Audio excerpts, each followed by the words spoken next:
Hello, my name is Dark Doll, and today I want to answer a viewer subscriber's question about what is the Yoruba religion.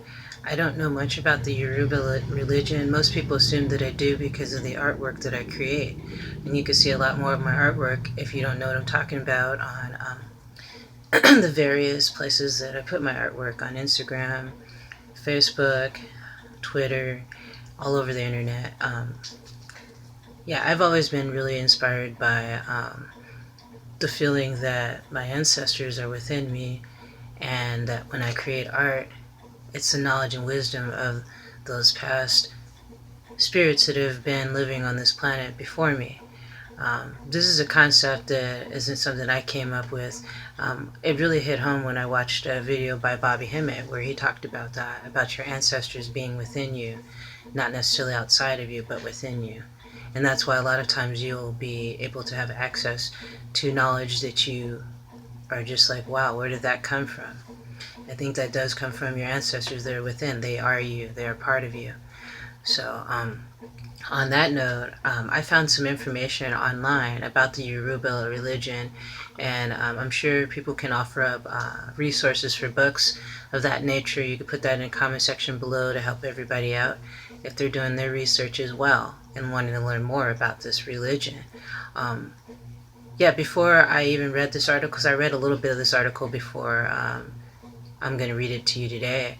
But what I read in there pretty much connects with what I believe in naturally, and I've never really dove deep into the Yoruba religion. So I'm going to go ahead and get on with it, and I hope you enjoy today's show.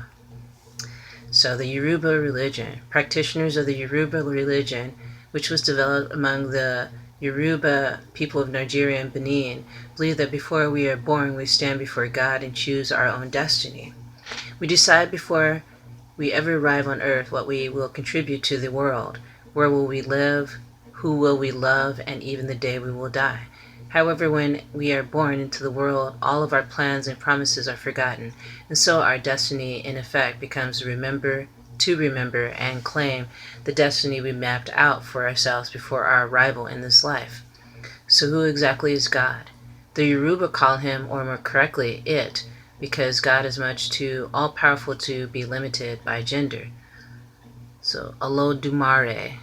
I'm not sure if I'm saying that correctly. People out there that know how to pronounce this God's name, God, let me know. Olodumare, because there's an accent on the E at the end. Is there? Maybe it's just maybe it's just this website. Olodumare is the supreme deity of the Yoruba. Olodumare lives in the sky, and much like Brahman of Hinduism, is much more respected than he is ever actually approached by worshippers. Olodumare is a distant god, and when it comes to day prayers, things are much more commonly handled by intercessors called Orishas. So let's continue. So what are Orishas? Much like the saints of Catholicism, Orishas are intercessors between the world of humanity and the divine, often acting on behalf of even against worshippers on earth. There are several types of Orishas, some whom seem to have always been and were present at the creation of the world, others who were actually people who made the leap to semi-divinity, and still others who take the form of natural resources such as rivers or trees. One of the most striking aspects of Orishas is how incredibly human they are. Unlike the saints of Catholicism, Orishas not only marry but divorce, eat and drink, and have their own tastes in everything from music to alcohol.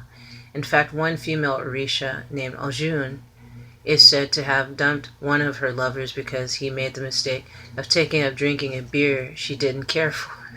Wow, that's pretty intense. The Hindu gods, they never claimed to be perfect or even close. Like the Hindu gods, they never claimed to be perfect or even close to it. And much like humans, also suffer for their misdeeds. Like most humans, they have a mixture of good characteristics and bad, and challenge us not to perfection, but to balance out our own bad habits or deeds with good. Rather than living in the sky, most Orishas actually live in the earth, or may incarnate into rocks, rivers, or mountains.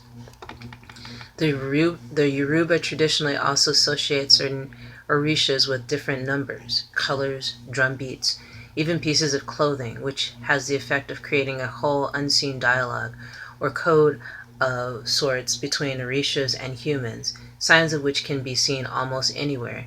As far as exactly how many Orishas there are, the answers vary widely depending on what you ask or who you ask. Some say there are as many as 400, others that there are over 3,000, and still others maintain that no matter how many, they are all actually just incarnations of Olodumare, much like the gods of Hinduism are all incarnations of one supreme being. Regardless, most practitioners in Cuba and Brazil, where the religion was widely spread during the transatlantic slave trade, only acknowledge 1 or 2 dozen. So yeah. So here's more. Body and spirit possession. In the Yoruba religion, Orishas often possess the bodies of their followers, or more specifically, their priests. This is done through an elaborate dance ritual where certain Orishas are evoked with drum beats or different kinds of chanting.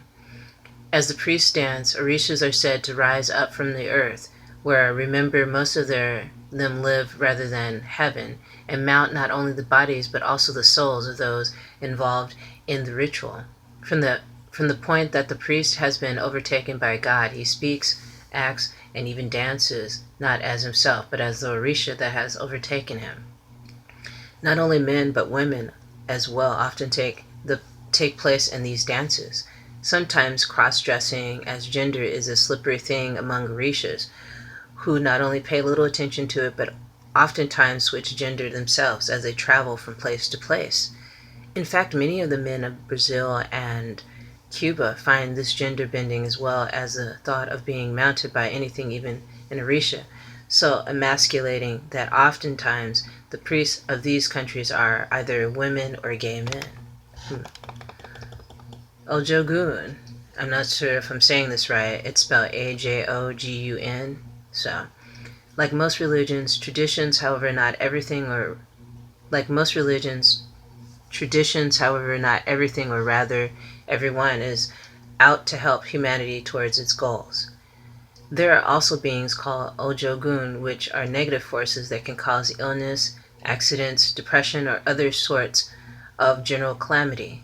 Kind of like demons, Ojogun are to be avoided, and sometimes those afflicted with them see an Ifa priest who performs a divination ritual to figure out how to get rid of the troubling spirits. The Yoruba don't really believe in the concept of secularization when it comes to problems. If you got one, you've either having problems with an evil spirit, a witch, or you have upset or neglected an Orisha who must be appeased. So here's the term called Ashay. A lot of people already know what that means. I do too, but here's the definition they give for it. Another foundation of Yoruba belief is a force called Ashay, which is possessed by both gods and men. Ashay is a sacred life force that's similar to Qi in Chinese traditions, or the energy that flows through chakras in the Indian beliefs. A powerful force, Ashay has the power to bring about change, whether good or bad, and is contained in everything from lightning and hurricanes to blood and sacred names. Its concept has often been the cause of the Yoruba being mistaken for idol worshippers, because though an explorer might have thought a practitioner was worshipping a flower or river, it was more that he was admiring the Ashay it happened to contain. So there you go. So here's the Yoruba religion's take on reincarnation.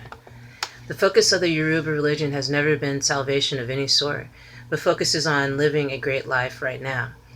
Though there is mention of a good and bad heaven, most followers hope for reincarnation, which in this tradition is a good thing, as opposed to, say, Buddhism, where it's something to be escaped. Tradition has it, however, that cruel people and those who commit suicide are not reborn, so there is still defiantly a karma-like factor involved. Oftentimes, children are thought to be the reincarnations of ancestors, especially ones they resemble.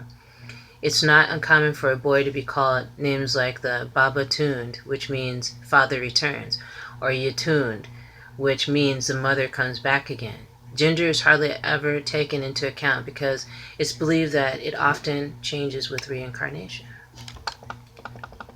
So here we go. So Ifa divination, talking about divination within the Yoruba religion. One of the things that makes this religion unique is its use of divination to communicate with the heavenly realm. You see, the Yoruba have specially trained intercessors called either Babalawo, if the men, which means father of secrets, or Iyalawo, if women, mother of secrets, who through an intense period of training are taught divination techniques that allow clients to seek help or advice from the heavenly realm on anything from relationship problems to job issues. While they may sound a lot like your average run-of-the-mill psychic, Babalawo are actually different in several ways. First of all, they don't claim to have any special power in and of themselves. They're merely people who are masters of the art of Ifa divination, which involves knowing how to cast divinations with palm nuts, recording the results, and reciting the poem connected with each result. This, however, is not quite as easy as it sounds, because the chances of any one result coming up are 1 in 256, and 4 poems must be memorized for each one. That's pretty intense. Secondly, much of the interpretation of the reading is left up to the client, who never even tells the Babalawo why they have come. The Babalawo merely cast the divination, reveal the results, and give the client 4 different poems, signifying what each result could mean, leaving it up to the client to choose which is appropriate to the question they had come in search of an answer for. A divination works as follows. The Babalawo or Iwalawo begin with 16 palm nuts, which they hold up to the client's ori. The word literally means head, but much more importantly is believed to be the spiritual center, one of the 2 souls that all humans have, this one being associated with destiny. There's also another soul called Imi, which is associated with the breath. The Babalawo then shakes the palms randomly from hand to hand until only 1 or 2 of them remain. He does the random shake 16 times, and at the end of each notes the results of the nuts that are left in a divining tray, usually full of sand, which he can make marks. After the first 16 times, he does the random shake yet another 16 times. The end of result of both times, 16 times 16, leaves him with 1 signature result out of 256 possible ones. Each of these possible signature results has 4 poems that accompany it, all of which the Babalawo has memorized. Based on the signature result, he recites the proper for beginning, the Ifa says. The client, after listening to the 4 poems, decides which there's a misprint there, which ones best fits his or her situation. The Babalawo then recites all the stories, verses he knows that coincide with whichever poem the client has selected, and the client is left to apply these to their circumstance. The Babalawo often recommends a sacrifice of some sort, which could be anything from the blood of chicken, which is then cooked and eaten, or a fruit to an act of charity. So here's the last bit that I'm going to read, referring to Yoruba. It's called Elasticity. Much like Hinduism, the Yoruba religion is incredibly receptive, other beliefs often adopting them and intermeshing them with their own. The Yoruba have never seen a need to develop any sort of a creed, establish a hierarchy, or otherwise institutionalize their religion in any way. So when something comes along that they like or find useful, they are much more inclined to adapt it rather than turn it away. Some claim that this was an intricate part of the survival of their religion, especially during the transatlantic slave trade, when slaves were brought to the Christian world of America and sold to white men who would never tolerate their traditional beliefs. Undeterred, however, many of the Yoruba continue practicing their religion in plain sight for generations by camouflaging its Catholicism. You see, as different as the two may seem, they actually have remarkable parallels. Both have an all-powerful God who can be approached through a series of Orishas, or as Catholics call them, saints. The Yoruba merely began assigning different Orishas, to different saints and continued in their native beliefs right under the noses of the Americans. Yoruba belief is to this day, still very popular in both Cuba and Brazil, though its extreme ability to adapt to other religions makes it hard to determine exactly how many adherents there are worldwide. Many estimates, however, put it easily among the world's top 6 most practiced religions. It is also related to or inspired beliefs such as Lukumi, Mbanda, Candomblé, and Voodoo. So it's saying is inspired beliefs, and they included Voodoo. So are they saying that Yoruba existed before Voodoo? And people have different pronunciations of Voodoo. Some believe the true pronunciation and spelling is Vodou, and the pronunciation and spelling Voodoo is more of a Hollywood type of term. So I can get into talking about that on another show. But thank you, viewer and subscriber, for offering up that idea of talking more about the Yoruba religion. And I'm learning more, and let's all learn together. So thanks for joining me. I guess you can consider this spirituality talk. It's a Saturday afternoon. I hope you're having a good day, and I hope this inspires you to learn more about this religion, because it already seems like I'm living with those beliefs already. You know, my views on reincarnation kind of sync up with what they were talking about. So feel free to leave your comments in the comment section below and let me know what you think about the Yoruba religion. If you are a part of the Yoruba religion, you practice it, feel free to let me know.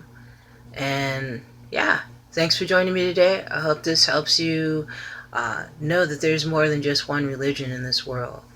And some religions are valued more than others, that's for sure. But people are getting wiser and seeing that they want more of a connection with their ancestors and really understanding what their spiritual purpose is here on this planet. So thanks for joining me today. Brightest blessings to you all, and I will see you soon.